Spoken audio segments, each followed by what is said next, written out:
Petro, the quarterback, will take the snap. It's a little handoff to Rugai, all the way. and there we go. Touchdown, Wolfpack. 53 yards, partner. That didn't take long. In fact, that's the definition of not taking long. No kidding. Just after I said Deerfield was a good team, they rip off a 50-yard run like that. What a run. Touchdown, Wolfpack. 3 to the right, 1 to the left, 1 in the backfield. Mac Jones looks at his armband, and now he'll reset the offense. Sounds funny every time you say Mac Jones. I'd throw something short to the right and see if he can run it with some blocking. Good snap. Pressure comes. Sacked. Big-time sack by Alex Deach. Number 5, Alex Deach. The teams that St. Ignatius has played has gotten them to this place thus far. Rugai again. It's just way too easy. Barely touched. Touchdown, Rugai. 18 yards. Man, if this was a fight, they would have stopped it by now. It's 13-0 St. Ignatius with 7:44 to go in the first quarter. Imagine if Justin Fields' job was this easy. Just hand it off to Montgomery and he gains 200 yards rushing. Well, I sometimes that happens.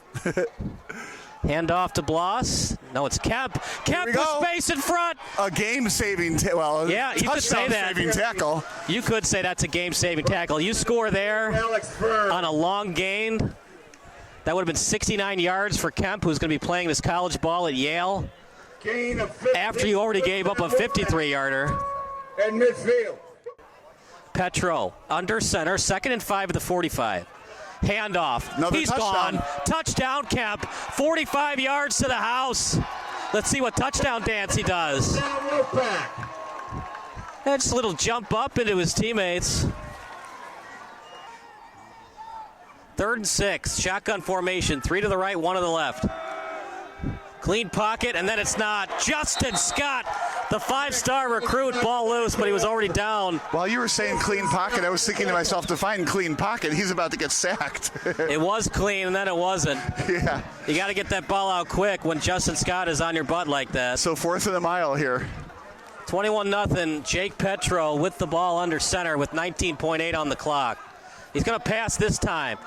Rolls outside the pocket, looks downfield. He's got a man for Bestry, completed. Breaks through a tackle. Touchdown pass, Bestry. 1 play later, a 60-yard bomb downfield. He had some zip on the ball, too. It was a little underthrown, but other than that. Well, the receiver just beat the defender to the ball, is all it turned out. He kind of threw up a 50-50. Looked like it should have been intercepted, let alone knocked down. And as the coaching staff for St. Ignatius, they can't think, we have to worry about injuries. You can't worry about injuries, but you also have to worry about when is the score out of hand when we take out the starters. Petro on the play action. Wide open to Deach. Right down the sideline. Into the red zone. Close to the end zone. Did not get in. Yeah, it'll be 1st and goal here. And as good as a pass that was, partner, that was way too easy. Where was the coverage from Deerfield? Well, exactly. Where was the coverage? But what I was impressed with is the speed of the ball that Petro delivered. I mean, that had some pace on the ball from the center of the field to the sideline. No sense in clobbering them that bad, but you're in a playoff game here. I'd get it in the end zone. Handoff up the middle, waiting for the signal. Touchdown, Wolfpack. Rugai again, 3 touchdowns, but that was all set up. Nice pitch and catch from Petro over to Deach. That set up the touchdown. It's now 34-0. No, it's going to end their season kind of in a sad note. But for a very good team, like I said, I wonder about those other teams in that same conference. St. Ignatius is really powerful here. Their passing play for Petro. All the time in the world. Rolls out to the right. It was a 3-man rush for Deerfield. Right downfield. Good completion. Interception. It was 3rd and 17. Down to the 1 3rd and 7 at the 17. First and goal, Wolfpack. And now it's 1st and goal at the 1. And St. Ignatius doesn't have to score, but looks like they'll get one more play. I think they're going to give it a shot. The question is on the ground or in the air. If it's in the air, it's a touchdown. If it's in the air but incomplete, that stops the clock again. Run up the gut to Rugai. It's close. The Wolfpack say they got it, and they did. 41-0. Wow. This is the game of the year for the Wolfpack, and they showed it tonight. This is the best game they played all year.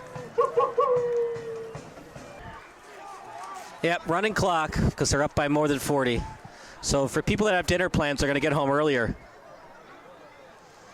Zamora warming up on the sideline. He's coming in. It's a fly route. It's a good pass. Great pass. And it's a touchdown for the Warriors. Shutout no longer. Lucas Pollock. In the game. Lucas Pollock. Touchdown Warriors. Well, that's what happens when you put the backups in usually. Yeah, right. And if they do get that lead back, you would see St. Ignatius put starters back in. Pitch play out to the left. Oops. Breaks through a tackle. Room to run down the sideline. Still on his feet. Rumbling, bumbling, stumbling. An extra couple of yards for the young man. With the backups now that get to run it in. 2 yards away from scoring yet again. Right, expected Little right up motion the gut. play. Good push up front. Waiting for the signal. There it is. Touchdown Wolfpack. Uh-oh, now the running clock. Running clock again. Let's see if they do that yet. Hey, you can't get the shutout, but you know what? We're going to run clock because it's our home field. Sometimes Max Preps lies to me on the depth chart, too. Right. Like, remember we did that St. Patrick game, and I think it was Ryan Birdie's dad that's like, he's not a wide receiver, he's the backup quarterback. Yeah. Well, it's not Max Prep's fault, right? It's the data that's being entered by somebody. I guess somebody needs to stay in the box.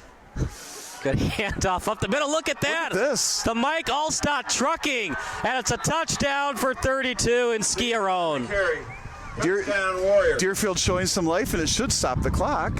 Well, that's what happens, partner. You know, if you haven't been practicing a lot with the first team on defense, sometimes you can get lazy. You didn't get low. You try to tackle high. It's a lot easier to stiff arm right or lower the shoulder on a high tackle versus a low tackle. Well, and you don't know that this isn't the fourth string defense. Yeah, I mean, we don't know who they've got in the game from the depth chart perspective. He's going to be fun to watch at Michigan, Tennessee, or wherever he decides to play his college ball. I do that with the volleyball players that end up going someplace else or after when I have them at Harper, right? And then you follow them on the web and see what their statistics are, see how many games they play. It's really fun to see. You know, just knowing one player that goes to whatever, University of Wisconsin or something afterwards is nice to know. Little fullback dive and a touchdown for Deerfield. It's too little, too late. They'll stop the clock at 1:12. You could fly back. Wouldn't that be fun? Back. You can bring the wife. We'll put her on videography. Yeah, I'd feel very professional flying back just for a broadcast. Oh, it's not a knee. Go up the middle with it. Good tackle. And that'll do it. So the third string quarterback, Wazong, takes it up the middle, and that will do it.